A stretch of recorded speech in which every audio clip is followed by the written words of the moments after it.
작년 말 원전 설계도를 SNS로 공개했던 해킹 조직이 어제 또다시 추가 자료를 공개했습니다. 이 해커 조직은 자신들이 확보한 원전 자료를 다른 나라에 넘기겠다. 이런 협박과 함께 타국에 유출하지 않는 조건으로 우리 정부에 공개적으로 돈을 요구했는데요. 연이은 원전 자료 유출로 국민들의 불안은 증가하고 있습니다. 이번에 공개한 자료는 어느 정도 수준이고 이들의 궁극적인 목표는 무엇일지 전문가의 의견 함께 듣겠습니다. 서울대 원자핵공학과의 서균열 교수입니다. 교수님 안녕하세요. 네, 안녕하십니까. 예, 어제 이른바 원전 반대그룹 회장이라고 밝힌 존이라는 인물이 SNS로 이제 원전 자료를 공개한 것인데 교수님도 보셨을 것 같은데요. 어떤 자료였습니까? 기본적으로 이제 설계 자료인데요. 아마 그 한수원에서는 폐기된 자료다라고 이제 변명할 수는 있지만 아무리 폐기된 자료지만 그 중에서 그 9장 정도가 겹쳐 있는 도면을 보면 상당히 세밀합니다. 수치, 공차 등. 그래서 웬만한 중공업 회사면은 일부 부품이지만은 제작이 가능할 정도로. 그래서 일단 이거는 오래되고 새롭고를 떠나가지고 절대 누출이 되지 말았어야 할 그럴 자료가 지금 떨어졌다는 게 다시 한번 안타깝습니다. 예, 그러니까 무언가 제작이 가능한 자료라는 말씀인데요. 그러면은 네네. 이 설계대로 뭐를 만들 수 있는 건가요? 예를 들어서 어제 그 중에 하나는 이제 잔열 제거 계통이라는 게 있는데 이건 이제 원자력 발전소에서 사고가 나가지고 원전이 정지된 다음에 그 다음에 이제 과연 열을 제대로 식힐 수 있을 건지 제대로 식히지 못하면은 어떻습니까? 후쿠시마처럼 또 녹을 수가 있겠죠. 예. 이런 중요한 계통에 대한 자료가 있어요. 물론 전체적인 도면은 아니니까 안심하라고 하겠지만 문제는 단 한 편이라도 이런 부분이 공적인 영역에 들어가서는 안 되겠죠. 예, 그러면 이번에 공개됐던 자료를 보면 비교했을 때 수위가 더 높아졌다 이렇게 볼 수 있는 건가요? 네, 수위도 높아졌지만 범위도 넓어졌다.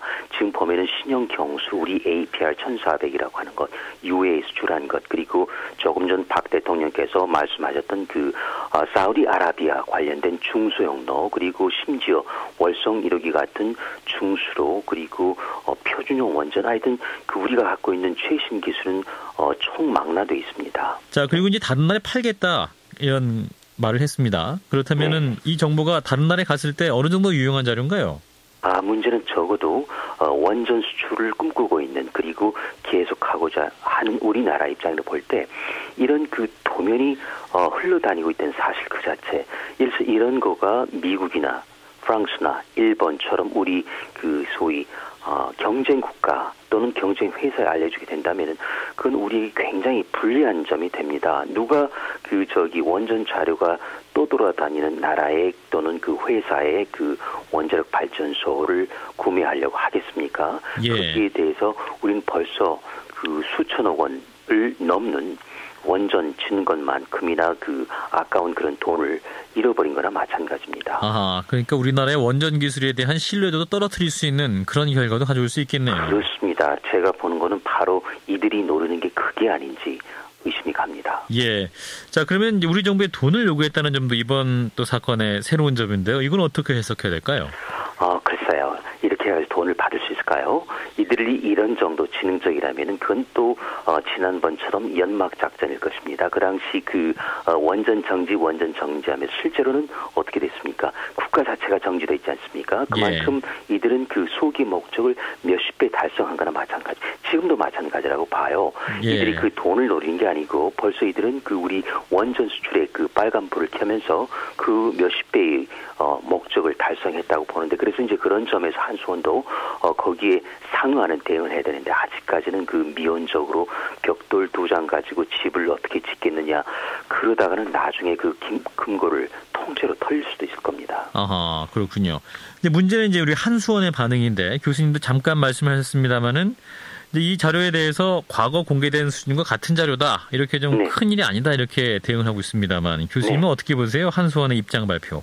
저는 그래서 자료 누출보다 더 중요한 건 또 걱정되는 거는 한수원의 이런 무사안일주의라고 봅니다. 예. 작년 보세요. 4차례 이상 이렇게 반복됐을 때 그때하고 지금하고 뭐가 달라졌습니까?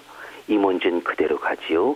제가 기억하기로는 실무 부장 한두 사람 정도 보직 해임됐거나 그 정도입니다. 예. 만약에 민간 기업에서 이런 사건이 났으면 그건 임원진이 전부 물갈이 됐을 것입니다. 아하. 거기에 대한 책임을 물어야 되는 것이에요. 그래서 예. 더 이상 이렇게 수세적으로 방어하지 말고 선제적으로 그리고 전방위적으로 나가야 되지 그렇지 않으면 이보다 더 큰 사고가 날 수도 있습니다. 예.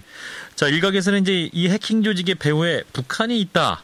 이런 의견도 있네요. 어떻게 보세요, 교수님? 저는 지난번에도 그걸 부정했었는데 지금도 똑같습니다. 우리는 항상 그 굳은 일 있을 때마다 북한을 탓하는데요. 예. 과연 북한이 이렇게 해가지고 무엇을 얻을까요? 저는 아무것도 없는 것 같아요. 경우에 따라서는 뒤집어 놓고 보면 정말 우리 원전 산업이 제대로 가게 되기를 바라는 어떤 충정을 표현할 수도 있어요. 저는 굉장히 이상한 말씀을 드리는데요. 예. 그만큼 우리 원전 산업, 특히 한수원의 그 전체적인 틀이 지금 많이 병들어 있습니다. 그래서 이런 모든 걸 볼 때 어떻게 보면은 지금 우리가 생각하는 북한이나 또는 중국이나 이런 데가 아니고 다른 뭔가 내부일 수도 있겠다. 그리고 이거 뜻은 돈을 요구하는 게 아니고 뭔가 우리 그 한수원의 이런 방망한 경험 또는 이렇게 그 느슨한 그 수비 자세를 조롱하는 어떤 그런 집단이 있는 건 아닌지 이제 거기까지 좀 걱정이 미치는 것이죠. 예. 자, 그래서 이제 작년 말에 정부 합동점검단이 그 원전 제어 시스템에 일부 USB와 PC에 원바이러스 치료 기록이 있었다는 말이 있었는데요. 그러면은 치료 기록이 있었다는 건 이제 바이러스 침투가 있었다는 것인데, 네네. 그럼 향후에도 이 시스템 안에 있는 바이러스가 다시 또 뭐 생겨나서 역할을 한다고 해서 어떤 문제가 될 가능성도 있을까요? 그거는 충분히 있죠. 예. 이 바이러스라고 하는 거는 치유해서 끝나는 게 아니고요. 예. 잠복해 있다가 그리고 좀 더 놀라운 거는 증식을 합니다. 예. 없애지 않습니까? 다시 어딘가 다시 또 소위 복제라고 하는데요. 예. 이게 가능하게 됩니다. 그래서 통째로 이 전산 시스템 자체를 통으로 바꾸지 않는 한은 얼마큼 나갔는지도 모르는 상황에서 앞으로 이런 상황은 계속 재현될 거라고 봅니다. 아, 그렇군요. 예, 그러면 후에 이 해킹 그룹들이 추가 자료를 공개할 가능성도 있겠군요. 아마 않을 수도 있습니다. 왜냐면은요, 제가 보기에는 이런 정도까지 했으면은 벌써 한수원, 산업부일 수도 있고요. 예. 벌써 그 문제의 심각성을 인지해야 되고요. 근데 계속 폐기된 자료다. 벽돌 2장으로 건물에 문제가 없다. 이렇게 나온다면은 아마 그럼이 계속 갈지도 몰라. 그래서 심각하게 받아들이는 신용이라도 하면은 아마 자료 공개가 더 이상 진행되지는 않을 텐데 지금처럼 아무것도 아니다라고 하면은 점점 수위가 높아지는 그리고 범위가 넓어지는 그런 자료를 공개할 가능성이 충분히 있죠. 예, 그러니까 한수원의 대응이 더 바뀌어야 한다. 그런 말씀이시네요. 맞습니다. 예. 확 바뀌어야 됩니다. 예, 알겠습니다. 오늘 말씀 여기까지 듣겠습니다. 고맙습니다. 네, 고맙습니다. 서울대 원자핵공학과의 서균열 교수였습니다.